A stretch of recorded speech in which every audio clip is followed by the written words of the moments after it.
Welcome, everyone, and thank you for joining us here on The Father Show. And I'm your host, Mike Thompson.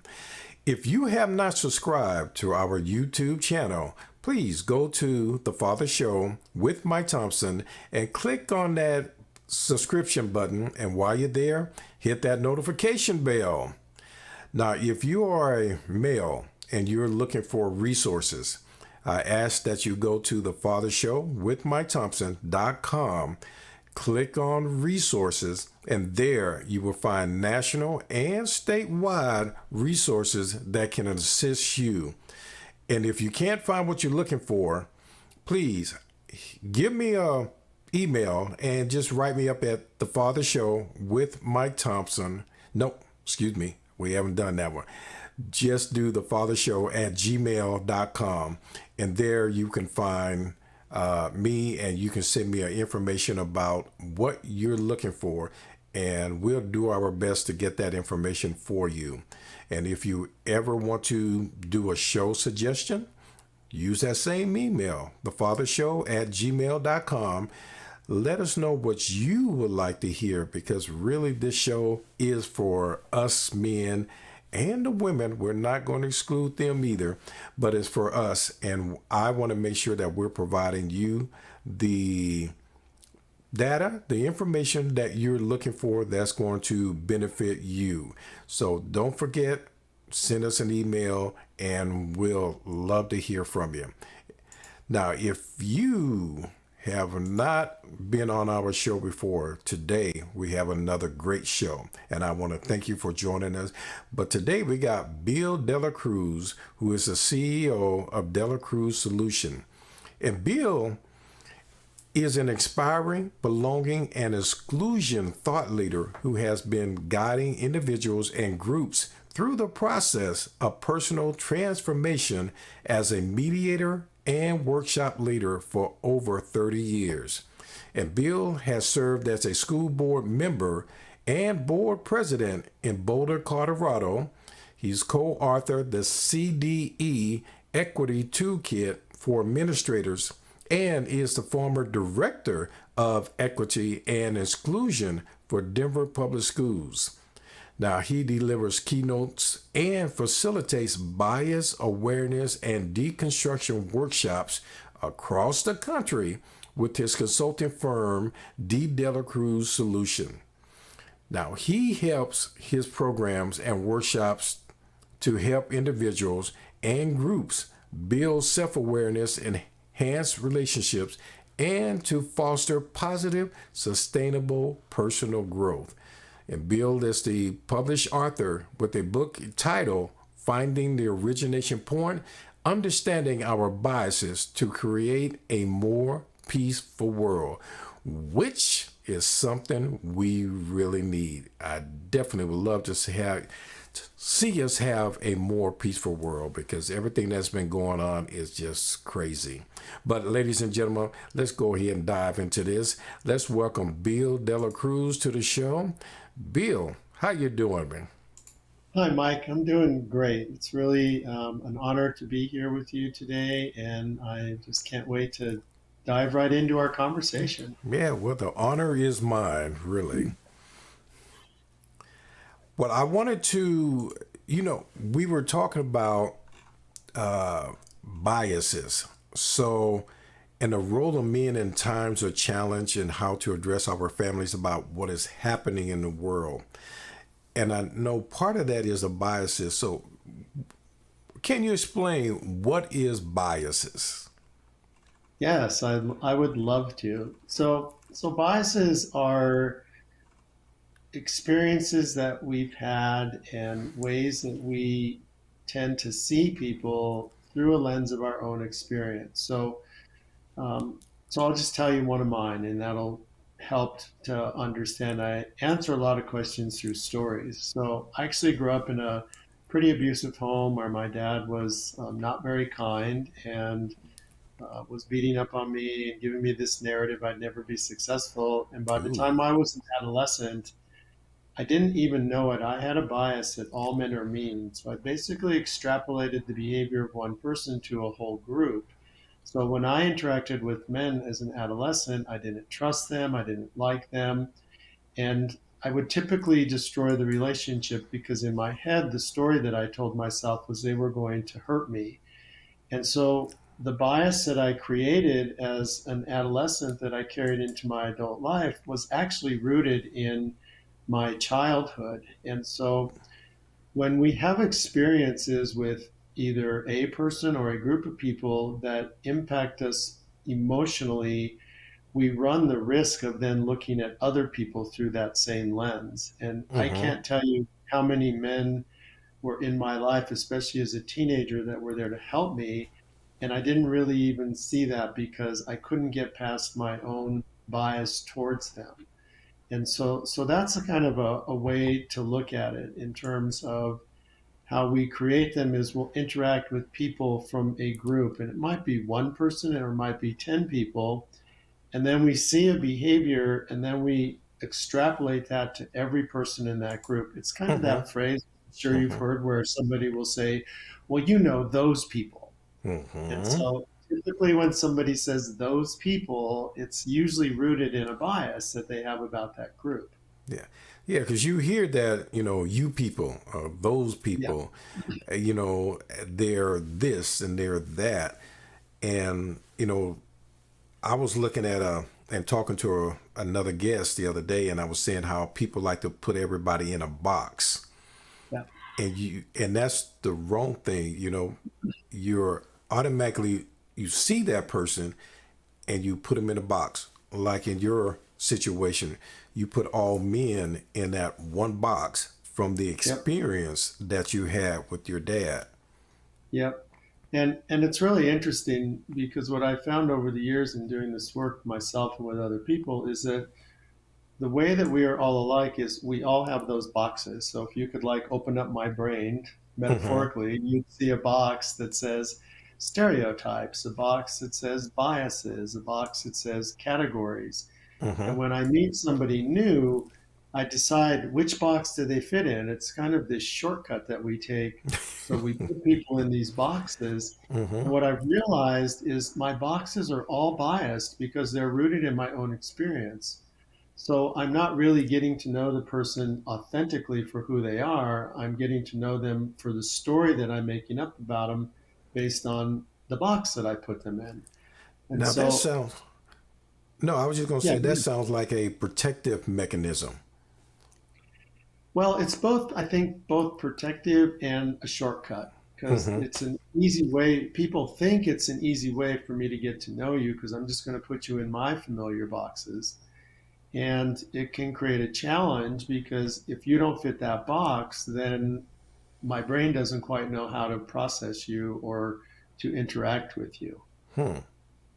So I could look at you as a black male and say, this gentleman's name is Mike, and I'm just going to get to know Mike for who he is. Mm-hmm. Or I could put Mike into all of these boxes that I have that are stereotypes, biases, or categories around black men based on not only my own experience, also based on how we're socialized to see each other. And Mm-hmm. I could be completely off base in who you are. And so the overarching question when people are looking to become more aware of their biases is, do my biases inhibit or enhance my ability to be in authentic relationship? And authentic relationship is defined as getting to know you for who you are versus the stories that I'm making up about you. Yeah. And it's just a fascinating process when people get into it and realize that we don't have to keep looking at each other through those boxes that we have in our heads. How can we change that? Because I agree. At least to say I agree 1,000%. How can we really change that? I mean, you grow up and you experience certain things, and you develop a bias against a tall person, short person, black person, white person, a brown person, light skinned, dark skinned, and Mhm. some of it, and you mentioned it earlier, alluded to it, that some of this is done through the media and what we see on TV. Yeah. So the way that we kind of deconstruct them is through increasing our self-awareness. So I'll again just share with you my journey because this has Hmm. been my journey for most of my life. Because as a person who does not identify as white, I've been biased towards since I was in third grade when kids called me a beaner and a greaser and asked me if I swam over here. And I would have to go home and say, Mom, what do all these things mean? Wow. And then as I became an adult, when I would speak, people, mostly elderly white folks, would come up to me and say, "You speak so well." It's as if they were surprised that someone who looks like me could articulate myself. So it created biases towards people just based on those treatments. And so the way that we deconstruct them, which is all that we can do because we are all biased human beings. Every living, breathing human being on the planet has Hmm. biases. And Hmm. so a lot of this approach that we're talking about is how do we normalize that so that I can have a conversation with you and talk about a bias that I might have that's not really connected to you as Mike the person. It's more connected to you as the person that I've had an experience that is reflected by you. So self-awareness is the key tool to be able Okay. to say, let me become more aware. And everybody has the ability to increase their self-awareness. It's just to say, when I have a judgment, I'm more aware of it these days. When I have a stereotype in my head, I'm aware of it. And then once I become aware of it, then I can use critical self-reflection to really kind of dissect it and understand the impact that it's having on my relationship with another person. Hmm. So those are the two really key drivers. And all we can really do is deconstruct our biases because I'll be a biased human being until the day I die, and that's when I'll Hmm. stop being biased.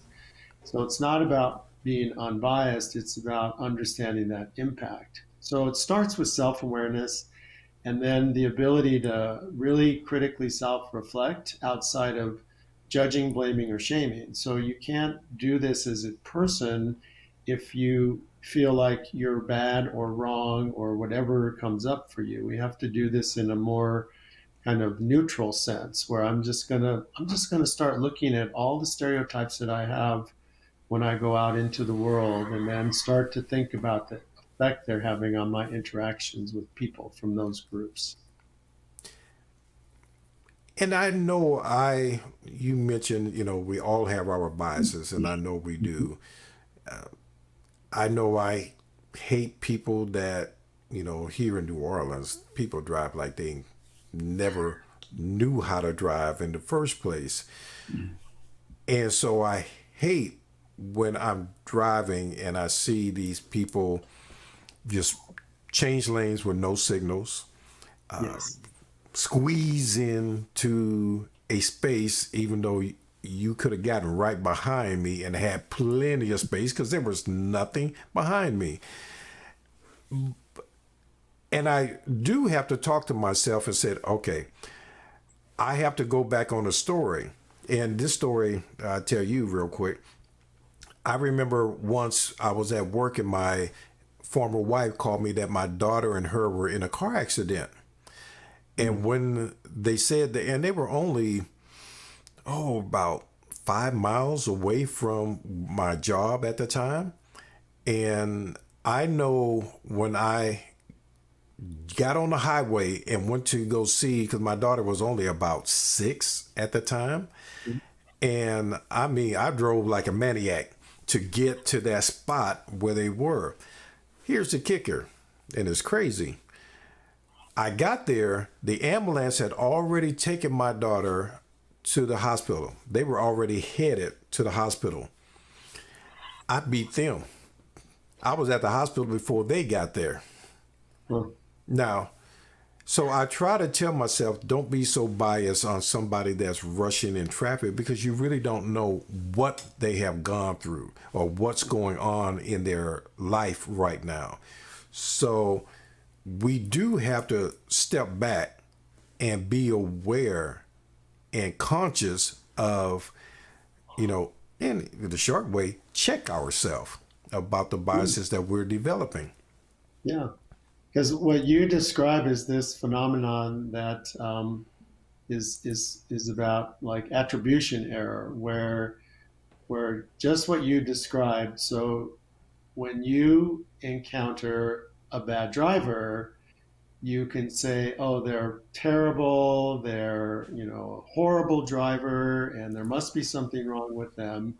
And then when you become that bad driver Mm-hmm. because you were screaming to get to the accident, you rationalize that, well, I have a good reason to do that because I'm trying to keep my safety. So, so it's kind of like you've got to balance that out to say, how come I can give myself that grace? I can't give another human being that grace, Yeah. right? So maybe the person that cut in front of you was distracted for whatever reason, and their exit is right over there, and they just got to get over quickly to get off the freeway. And we'll look at them and say, "Wow, you're a real problem." Versus, "Gosh, I wonder where they're in a rush to get to." Yeah. So some of that's what that critical self-reflection does. Is it says kind of like ask this question: am I giving somebody else the same grace that I'm going to give myself, or that I Mm-hmm. would give somebody else that I had a relationship with? Because when we talk about a kinder world, a more peaceful world, it's incumbent on us to create that, not on something outside of us. And I think that's a big miss right now in this world, in this country, is we just keep waiting for someone else to do what is only going to happen if we as individuals take that first step. And we see, like the rallies for the Black Lives Matters, and we see other rallies that have been going on, and the truckers in Canada, we see that. So we do see people doing it, but could we? So you're suggesting we should see more and more people getting involved with these type of incidents. Through a conversational format. Okay. See, the challenge with a lot of these protests is they don't result in real dialogue. Mm-hmm. And so for This. me, I don't do a whole lot of protesting because it's a lot of time, it's a lot of energy. And I always ask myself, what's the result? Well, people are out there and chanting and waving signs on both sides of the issue. Mm-hmm. Well, when do those people come together and sit at a table and talk to each other and understand the reasoning and the logic and the impetus for their different perspectives and Yeah. beliefs? See, that's what's going to create peace, not just marching or not just having silent walks. We need to stop being silent. We need to start talking to each other because what happens in some of the Black Lives Matters protests is that towns were burned and people were Mm-hmm. arrested. What Mm-hmm. happened with the trucker ended up with the police being there and trucks being towed away and people being arrested, and it just creates more angst and more anger and more divisiveness. What I would love to see is all of us sit in a room together from all different ideological perspectives and sit and talk about what's going on in our country today. Because I have to tell you, Mike, what I found traveling across this country is that we are socialized to believe that there is so much to divide us that divides Mm-hmm. us. And yet Mm-hmm. when I'm in dialogue with people from all over the country, we all realize that there is so much more that connects us. Yeah. Because I have these, and I'm talking about people who, from everything that you could look at me, are completely the opposite from my race, my age, my upbringing, my Mm-hmm. ideological perspective. And yet we can still find connecting points. Mm-hmm. Like I can talk to parents and say, well, I'm a parent too. Tell me about your love of family. And I would Yeah. tell them about my love of family. And it doesn't matter what our ideology is or our religion or our politics. When we're talking about our families, all of that goes away because we start connecting around stories with our kids, or same thing with sports or activities that people like. All of a sudden, who you are goes away because you're so invested in finding out more about what you do. And so I think that's really the approach that I think we all need to take. And I think, men play a huge role in this conversation, and yet there's a lot of fear for a lot of men in having this conversation. Hmm. Would you think that's a part of their tapping into their masculinity, afraid of losing their masculinity if they may seem weak or vulnerable for that matter, if Mhm. they want to sit down and really talk and have the dialogue that you need to make this a more peaceful world?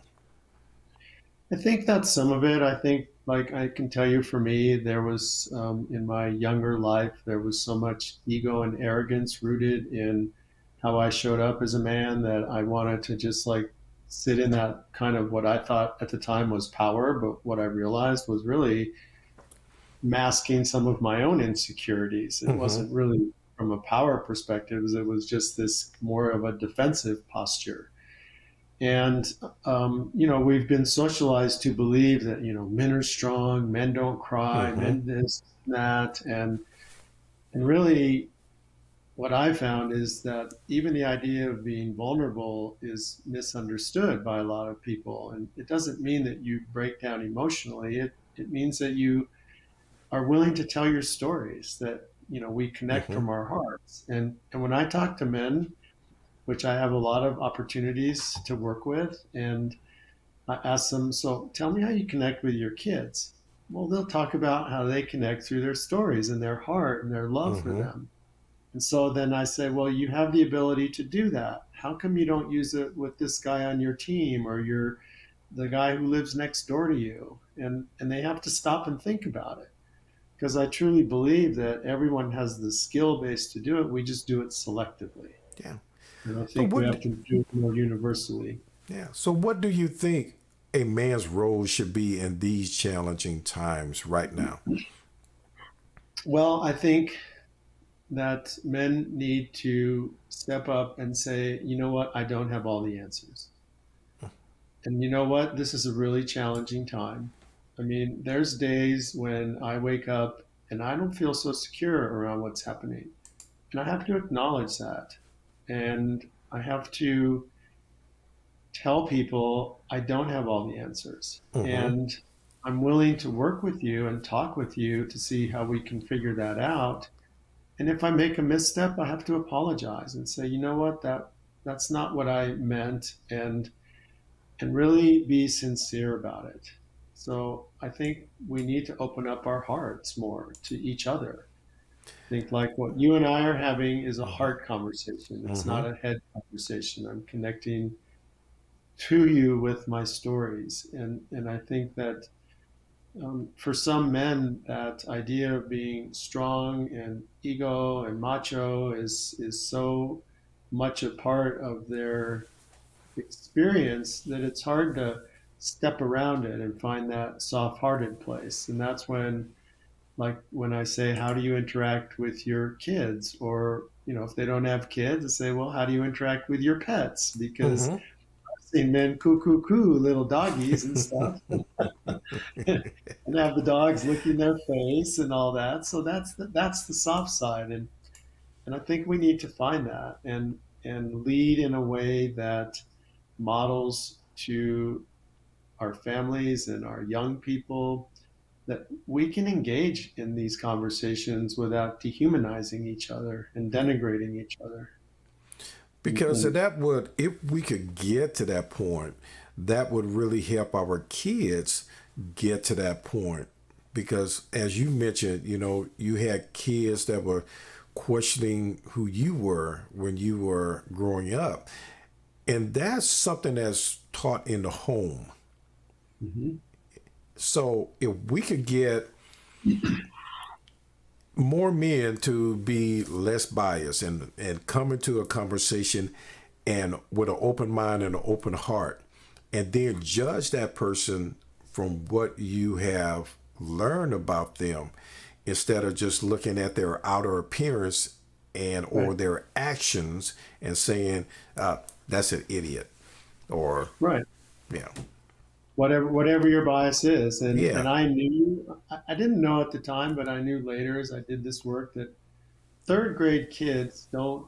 learn that stuff all on their own and then bring it to school and then use it against their peers. They hear it. Mm-hmm. So I would say not only men, but every adult who Mm-hmm. has children around has to be really aware of how you talk about other people in front of your children. Yeah. Because when you talk about other people from a demeaning way and your children are there, they're just taking it in. And they're not only taking it in, they're going to see people from that group and go, "Oh, I remember mommy and daddy said that that person is stupid, or Mm-hmm. that they are lazy, or that they don't know what they're doing. So I don't want to get to know them either. I don't want to Mm-hmm. interact with them." Mm-hmm. And so the way that we transfer our biases and judgments and stereotypes is unconsciously through just the way that we talk about people. So that's why I keep going back to, if you're really aware, like I became more aware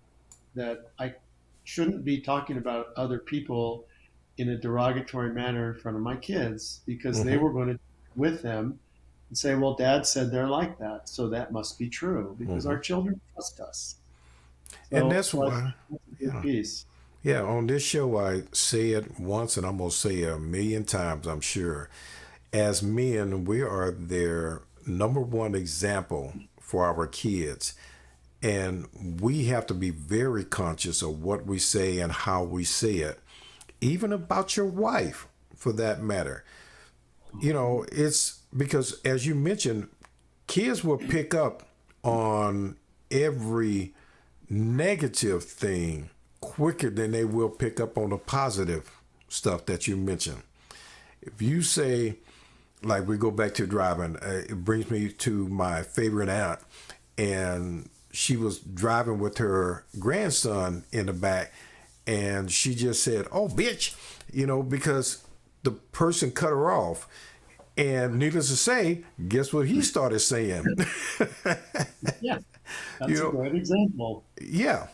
So if we're not conscious about what we're saying and we don't understand the effect that it's having on our kids, we're not doing the right thing for our kids.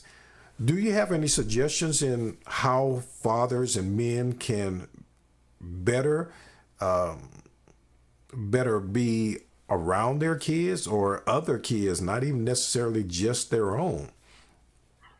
Well, again, it goes back to being aware. And Mm-hmm. what I'll say is that I think there's a balance. Now, when I share what I think they should do, I want to preface it by saying it doesn't mean that you as a man do not have to let go of all your biases if you choose not to. So Mm-hmm. you could have a group of people that you don't like because of personal experiences that you had, and for whatever reason you can't let go of it. Great. The challenge is that you can't extrapolate that to your children because they haven't had those experiences yet. Mm-hmm. And so somehow you have to balance this, oh, I really dislike this group, with, you just have to get to know them, son or daughter or whoever you're talking to, so that they don't become biased based on your experience. I think Mm-hmm. that's the biggest piece, is that as fathers and as parents, every time we open our mouth to talk about somebody, we run the risk of giving our kids a bias without ever having an experience with people from that group. Yeah. So that when they first walk into somebody from that group, already in the back of their head was, oh, daddy said these people are idiots, or daddy said these people are lazy.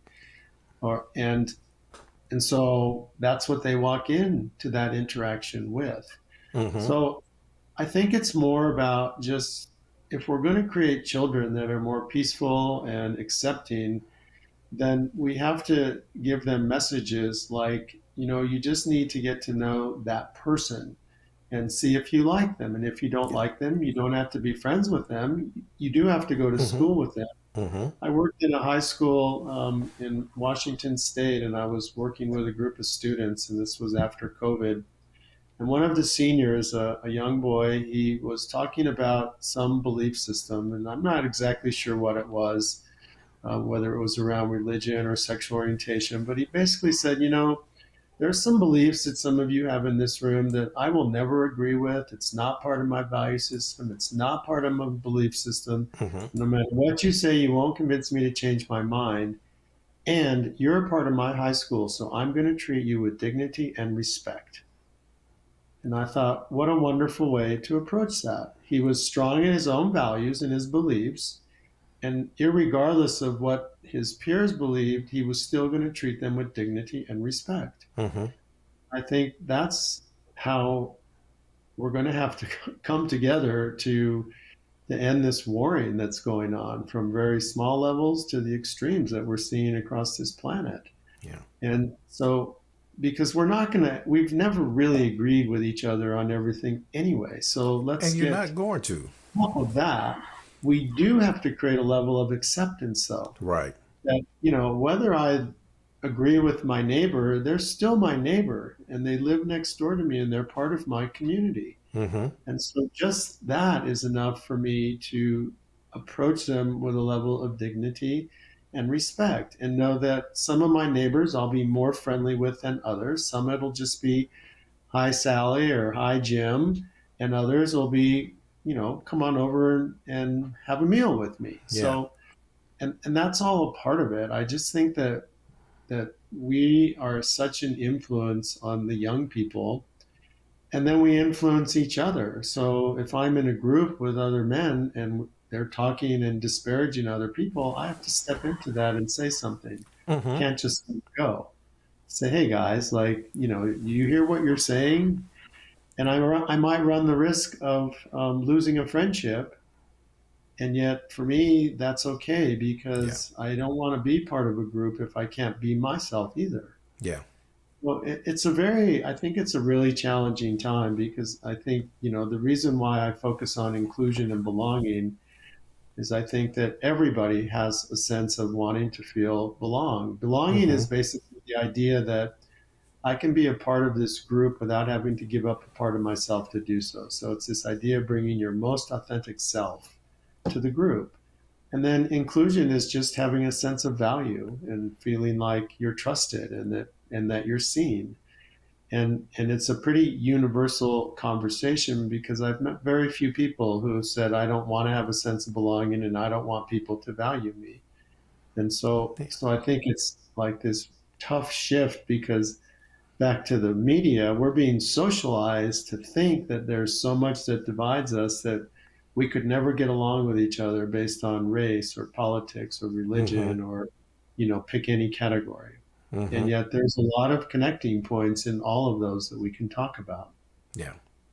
And you mentioned that you really have to get, go in there with a open mind and open heart and not be so judgmental, right off the bat. Now Yep. tell us about your book. I mean, you've got the Finding Your Origination Point, and I think that's the key. And you mentioned when we have those biases, we have to figure out where that came from. Is that what you're talking about?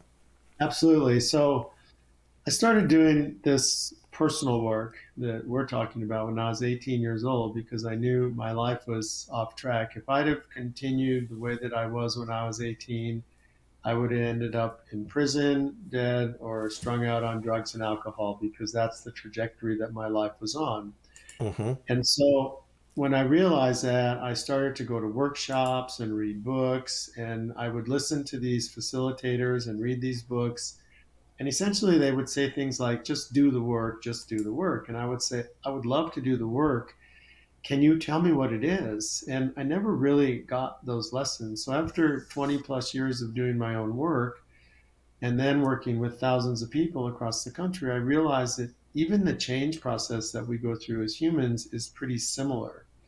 So the idea of the origination point is finding that place of healing and understanding as to where something originated. So most of our biases are imparted upon us between birth and adolescence, maybe high school. And then as we grow into adults, we have what's called confirmation bias, where we see people from those groups and say, oh, yeah, there's another one, there's another one, there's another one. So the idea of the origination point is it's a book that has step-by-step processes with worksheets in it and with ways that people can go through their own change process, starting with self-assessment to understanding the why, to creating personal agreements, finding an accountability partner. And essentially it's designed that over the course of 8 chapters that people can create their own practices to facilitate personal change. And it's a process that I started in 2002, and I've since used it with tens of thousands of people all over the world, actually, now with Mm-hmm. Zoom. And, um, and it's fascinating the effects that it has because people have come to realizations about things that they've had in their heads about other people that they never understood before. I had a teacher who had a middle school teacher, and she had a young black male and white male in her classroom. And when they did the same behavior, she got more fearful and emotionally charged of the black male and sent him out of her classroom more frequently. Mm-hmm. And and we're talking about like low level disruptive kind of disrespectful behaviors, which is subjective anyway. And so when these behaviors happen, she would become more fearful and emotional with the young black male. So when we went through this workshop that I provide, she told me this story, and I asked her, when in your life did you have a negative experience with a black male? And she thought and she thought and she thought, and she said, oh my gosh, I haven't thought about this in so long. She was in her mid 30s when we did this. She said, I remember when I was 18 years old and I was going from high school to college, I had this really negative experience with a black male peer.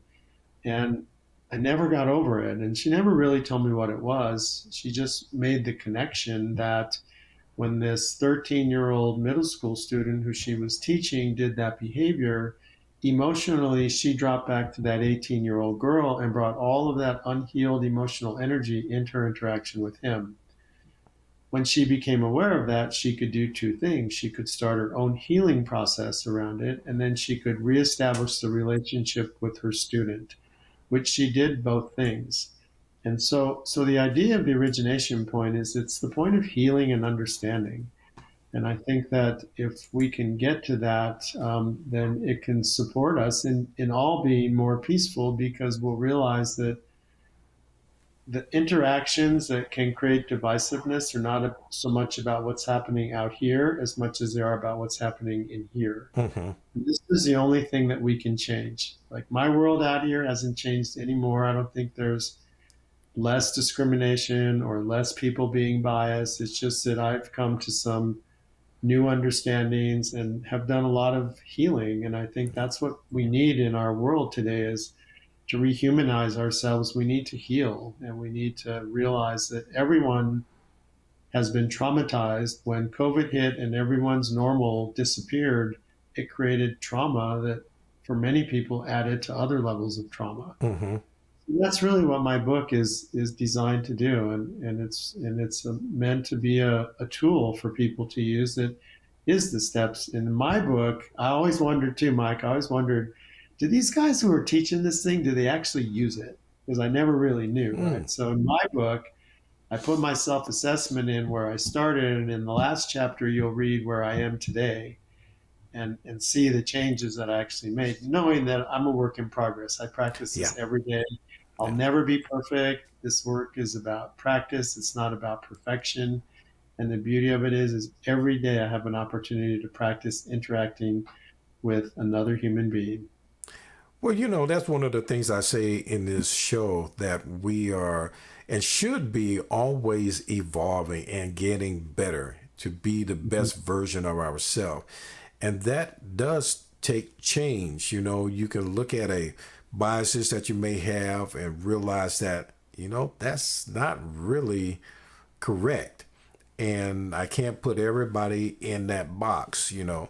So I think we really do need to look at that. And I'm hoping a lot of men will start looking at their own biases, their own reasons why they're biased, and also be a good example for your child. Because if you can show change and growth to your child, then that's going to be huge for your child to see that you are being better so they know they can do better. Yeah. There's hope. We need to show Yeah. that there's a reason to be hopeful. Yeah. And it doesn't cost any money to change your mind. It No. just takes time. And it's just about really letting go of all of those barriers or those things that say, as a man, I can't be emotional, or I can't be vulnerable, or I can't speak through my heart. To Hmm. realize that that's what our kids, our families, our communities, that's what it needs right now. This Yeah. whole planet is in turmoil. Yeah. And the only way it's going to change is by us taking a role that it really starts to heal our own selves so that we can then support each other's healing. Yeah. Well, Bill, unfortunately, that's going to be our time for today. But Yeah. before we go, I really would like for you to tell the audience how they can get in touch with you, whether they want you to come and speak, whether they want you to come and talk about your book and or teach the program to them. How can they get in touch with you? So my email is inclusiontalk@comcast.net. So inclusiontalk@comcast.net. Mm-hmm. My Twitter and Instagram is at BILLDELAC. My website is De La Cruz Solutions. And I also do coaching, so you can reach out to me. I'm happy to come out and work with your your school, your community group, your church. I've done work with police departments, with doctors, and this is my passion. This isn't just my profession. This is the reason why I was put on the planet, was to share this approach and to really create a more peaceful world. If you'd like to get my book, please email me directly, because I have some that I will send to you, and I would be happy to do that as well. So, Mike, those are all the ways that people can. Oh, one more I forgot. Mm-hmm. Almost forgot. I also have a podcast. It's called Origination Point, and we have 23 episodes on there Okay. right now as well. So you can also subscribe to that. Okay. And I can really say that this is your passion because anytime a man says, I want this to make it a better world, I'm doing this to make it a better world, that speaks volume. Yeah. It's not something that you trying to say to make a lot of money. That comes from, yeah, that's coming from the heart. And I really thank you for doing what you're doing and trying to get this world to be a better place because I'm like you. I really hate to see where this world is going right now. And I'm really hoping that we as a nation can come together and we're not going to be all lovey-dovey like you mentioned earlier. You got some neighbors you're going to say, hey, how you doing? Other neighbors you're going to invite over for dinner. But the ability to get along and accept one another for who they are is going to be huge. So I really thank you for what you're doing, and I hope that you just continue to do it and more people will get on board and start trying to make this more of a better world. And we know we need more men. Have to start with the men. Yep. And I just want to say thank you for that focus, because I truly believe that there's a lot of missing men in this conversation, Yeah. and that it's time for us to step up, and step up in a way that is credible, that is vulnerable, and that shows everyone that we're involved with that we want to make change. So I just want to thank you for inviting me. Appreciate that you have this really specific focus on, I think, on challenging men to Mm-hmm. step up, to Mm-hmm. really step up and do things on behalf of their families and their communities. So I appreciate the invite, and you as well. Keep up this great focus that you have. I really appreciate you for that. Well, thank you. and I'm going to do my best. Okay, that's all we can do. All right. Well, ladies and gentlemen, that is going to have to be our show for today. And I really want to thank Bill Dela Cruz for being on the show and bringing that information, because we all are biased. There's no ifs and buts about it, but we can limit how much bias we have and know how to control the bias that we have and understand why we have those biases. And I think that's a key, that we have to really start understanding why we even have it and why it's there. So you can't change something if you don't know why it's there. So I really hope that you will go ahead and get his book. And I mean, finding that origination point, why you are biased about something, is going to be huge. But if you have not subscribed to the show, please subscribe to the show. Go to The Father Show with Mike Thompson on our YouTube page. Click that subscription button, and while you're there, hit that notification bell. And as I stated before, if you need resources, go to The Father Show with Mike Thompson.com. Click on the header that says resources, and there you will find resources that are nationwide and statewide. All that is there for you and to provide you the information and whatever you may be going through. So God bless you all. I hope to see you again next week. And until that time, have a great week. Let's keep challenging ourselves, and let's lower our bias. I give you a thing this week. Let's try to eliminate or lower at least one bias that we have. That's going to be our challenge for this week. All right. And if you can send me an email at thefathershow@gmail.com and let me know what bias you have either eliminated or minimized. I really would appreciate it. So until next week, thank you, and God bless you all, and I look forward to seeing you then.